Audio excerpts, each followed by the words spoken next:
It is an absolute joy and honor to have Dr. William Lane Craig here with us. Dr. Craig, your voice has certainly gone out on YouTube.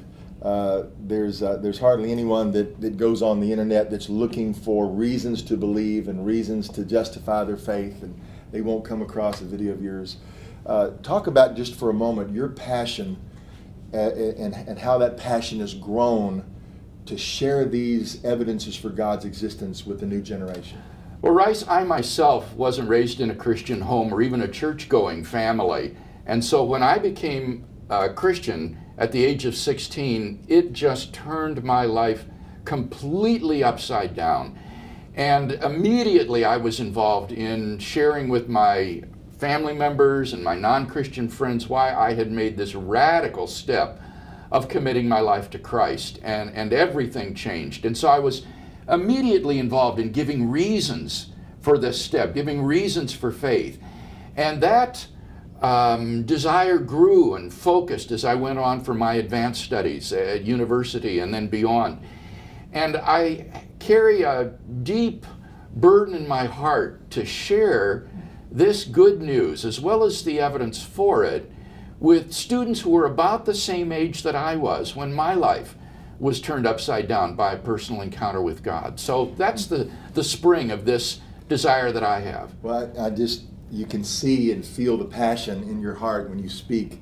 And you even in watching these encounters with audiences of many times more against you than for you, they are absolutely struck by the fact that you've done your homework.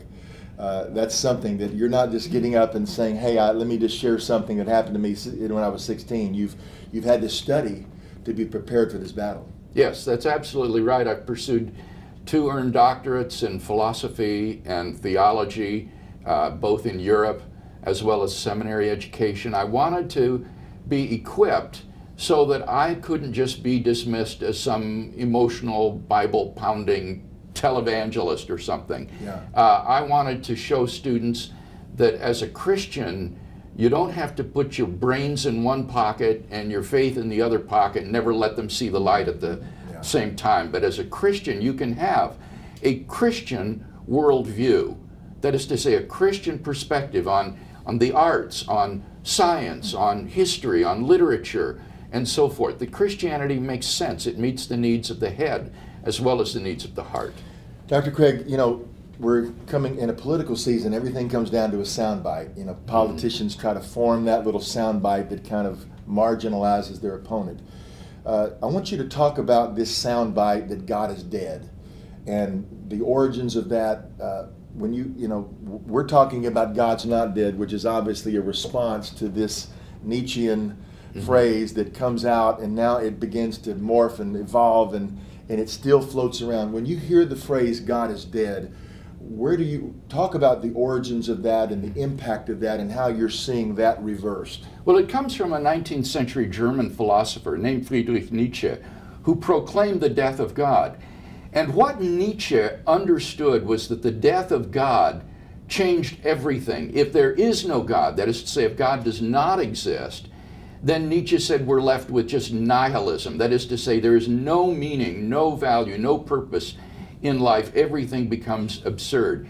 And Nietzsche presented this slogan in the mouth of a lunatic, a madman, because that was the way the people of his culture looked at him. They couldn't understand the implications of atheism. But Nietzsche predicted someday people would really grasp the implications of modern unbelief, and this would usher in this age of nihilism, the destruction of all meaning and value and purpose in life. What, from your study, what was the impact when he first said this? What was the original impact of those statements? When he began to put this, when he wrote that, what was the name of the character? Is it Zoroaster? It was Also sprach Zarathustra was the name of the dialogue. See, I but knew as that. I say, I absolutely knew that. It was the madman. This is so interesting. It was the madman who proclaimed the death of God, and the people around him thought he was crazy.